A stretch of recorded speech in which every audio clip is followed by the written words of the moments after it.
Hi, my name is Alex and I'm that tech guy.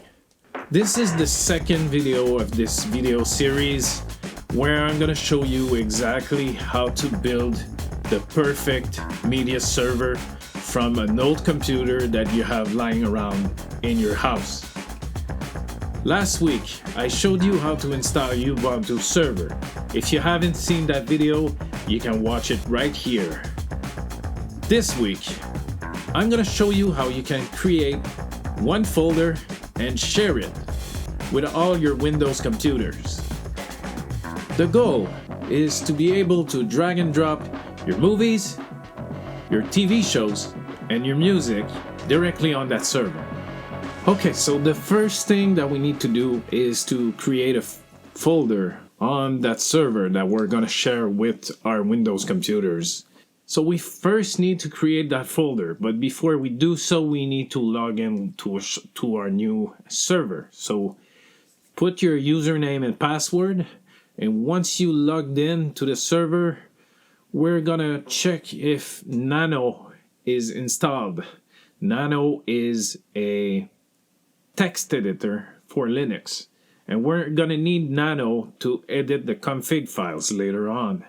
So to make sure that Nano is installed, we type sudo apt-get update and sudo apt-get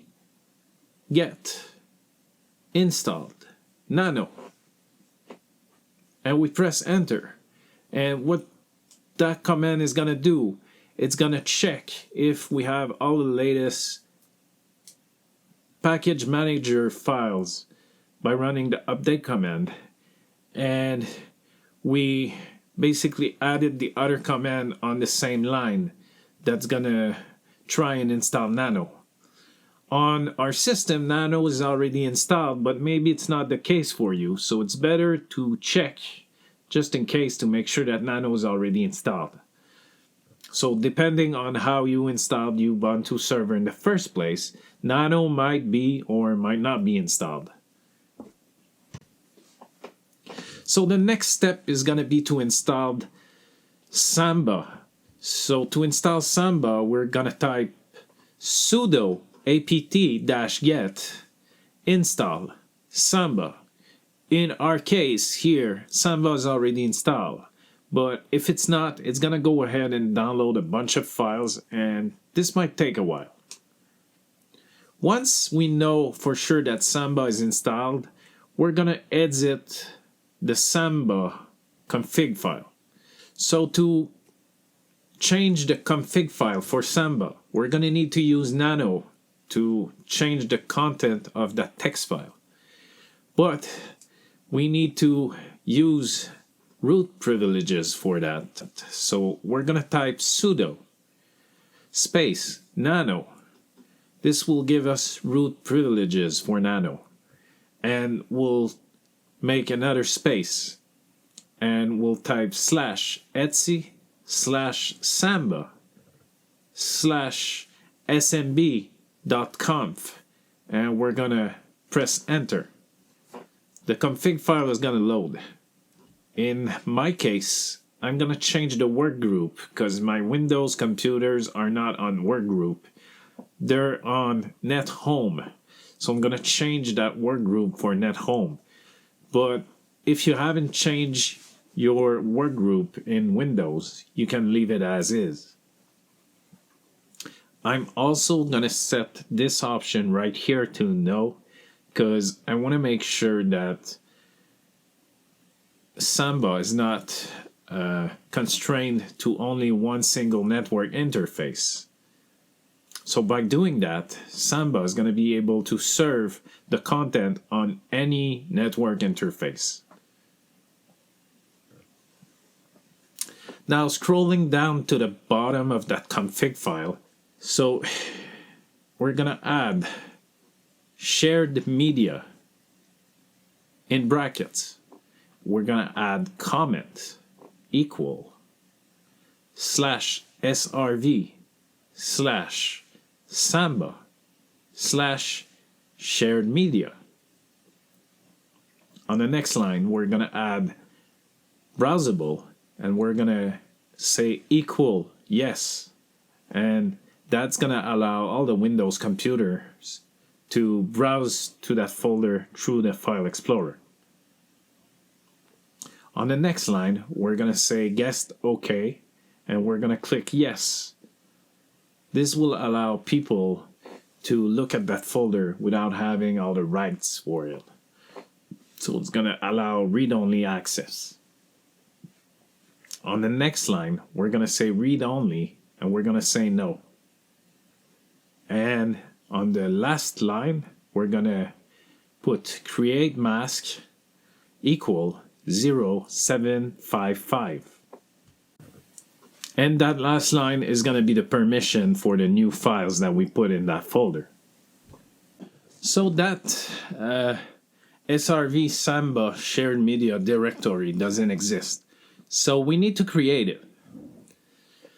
So we're going to navigate to that Samba folder by typing cd. cd is for change directory. Space /srv/Samba, and we're going to press enter. It's going to allow us to go in that folder. From there, we'll create the shared media folder. So we're going to type sudo space mkdir space shared media. And careful, because if you use capital letters here, you're going to have to use capital letters everywhere. It's Linux, it's not Windows. They're not interchangeable. Now we need to set the permission for that folder. So we're going to type sudo space CHOWN for change ownership space nobody at no group space /SRV/Samba/shared media, and we're gonna press enter. Now before we proceed with the next steps, we need to add a user, because Windows uses Windows ACLs. To do that, we're going to type sudo space SMBPASSWD space -A space your username that you chose when you installed Ubuntu server. In my case, it's Alex. And we'll click enter. It's going to ask us for a password, and it's going to ask us to confirm our password. Once that's done, we have a username to use in Samba on Windows computers. So we're now going to go ahead and restart the service. So to do that, we're going to type sudo space systemctl space restart space smbd.service space nmbd.service, and we're gonna press enter. Once that's done, we're done with the server configuration. We're now gonna jump in Windows, and I'm gonna show you how you can access that shared folder. I'm also gonna show you how we can mount it to use it as a network drive. So to find the IP address of that server, we need to type IP space ADRR, and we're gonna press enter. And we can see that in our case here, the machine's IP address is 192.168.88.139. So we'll need to note that on a piece of paper, because we want to make sure that we use that address to access that share later on Windows. So we're gonna head over to Windows, and in the Windows File Explorer, we're gonna type // 192.168.88.139, and we're gonna press enter.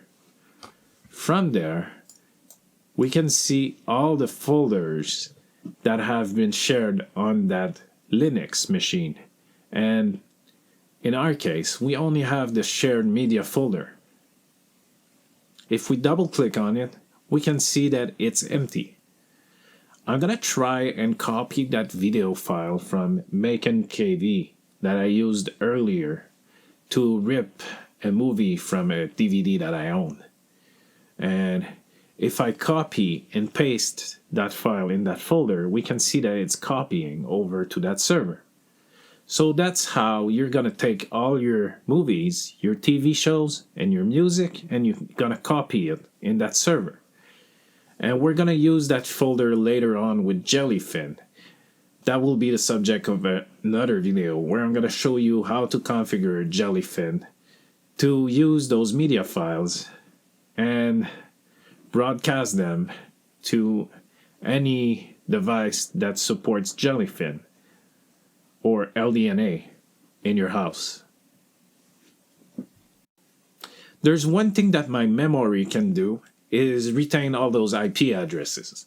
I don't know exactly why, but most people cannot retain them. So what we can do, we can mount that shared folder as a network drive in Windows. And that will allow you to open my computer and browse to that drive and use it as any other USB drive or any other hard drive. So to do that, if we browse to 192.168.88.139 and we click enter and we press enter, we get to that place where all those shared folders are listed. If you right click on it and you select mount as network drive, you're gonna have a window similar to this one. I'm sorry, my system is in French, but if yours is in English, it's pretty much the same options. It's just the labels that are different. Now, if you click the drive letter that you want to use and click OK, you're gonna have a network drive like this in my computer that you can double click on it. And that network drive is the same thing as that shared folder we created earlier. So I really hope you enjoyed today's video. Again, if you haven't seen the first part of that series where I show you how to install Ubuntu, you can watch it right here. If not, in the next episode, I'm gonna show you how we can use that folder and share its media content over LDNA with the help of Jellyfin. So I hope you enjoyed today's video. If you did, do the usual things. If not, let me know. And I'll see you in the next one. And until next time, goodbye.